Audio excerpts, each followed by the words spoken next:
Passover and the Seder will begin in a few hours. Let me leave an important message for all of us. As we gather, I hope that this year, in spite of this pandemic, we can find joy and meaning in our gatherings. And I hope we remind ourselves to reach out to those who are not just inconvenienced, but are going through very trying times. Death has arrived for too many families, and we hope and pray that they find comfort gradually as they walk through this valley that is overshadowed by death. We hope, again, that the joy of the holiday can be there for all of us, and that we're reminded by Passover that we need to be there for so many others. That's what all holidays are about, reminding us to be the better us that we have inside. And so I share a Dvar Torah about Moses, who is not even mentioned that often, if at all, in our Passover gatherings, in our Seder gatherings. The Torah tells us that when Moses met his father-in-law Yitro, it says the man bowed and kissed him and asked the peace of his dear one. But the Hebrew doesn't make it clear who bowed down to whom. Who's the one to make the grand gesture of respect? Was it Jethro? Was it Yitro, the Midianite priest, who kissed Moses? Or was it the other way around? So we learn in the different commentaries that one says that Moses was the man. Obviously, he sees that when it says the man bowed and kissed him, it must mean Moses, because we see Moses called as the man in another place as well. But I think that there's a modern story that really captures what the real message is. Moses' action in this situation, bowing down to his father-in-law.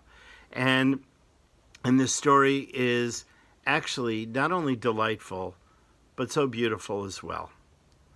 A rabbi was trying to contact a friend who was vacationing in Florida in a hotel. This is several decades ago, before cell phones, before the internet, etc. And after a few rings, the hotel operator, who was an elderly Southern black woman who worked at the hotel for 3 decades, she politely informed the rabbi that the man he is seeking is not in his room. "Would you like to leave a message?" she asked. "Sure," responded the rabbi. "Tell him that Rabbi Shapiro called." The woman at the other end gasped. "Rabbi Shapiro?" she drawled. "Did you say you were Rabbi Shapiro?" She sounded like she knew the name well. "Yes," he responded. "Why do you ask?" "Are you," asked the operator, "by any chance related to the famous Rabbi Shapiro?" There was a silence.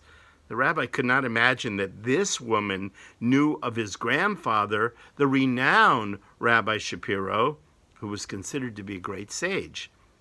The woman continued, "You know, he passed away about 10 years ago at the end of the winter." She definitely had the right man, thought the rabbi. Still in shock, he offered a subdued, "Yes, I'm his grandson. You are his grandson? Well, I'm sure glad to talk to you, 'cause your grandpa, he was a real good friend of mine." Again, the rabbi was astonished. "You say that Rabbi Shapiro was a good friend of yours?" "Sure. Every morning, Rabbi Shapiro would come to this hotel to teach some sort of Bible class.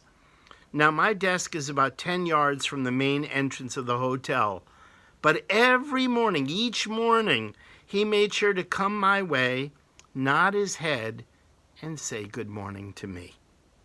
On his way out, he would always stop by my desk and say goodbye." Oh, yes. He was a great rabbi, but he was even a greater man. He was a wonderful man. He was a good friend of mine. Now, the Torah could have told us in an easier way who kissed whom.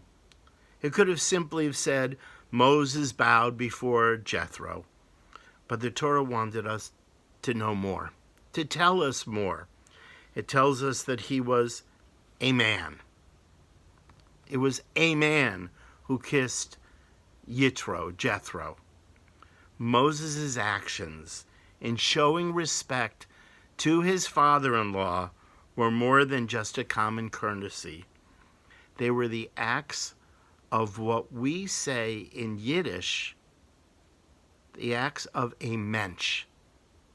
A mensch really means a man. So let's all find the mensch within us, and let's bring our best selves out, not only during these holy days, but far, far beyond. Chag Sameach.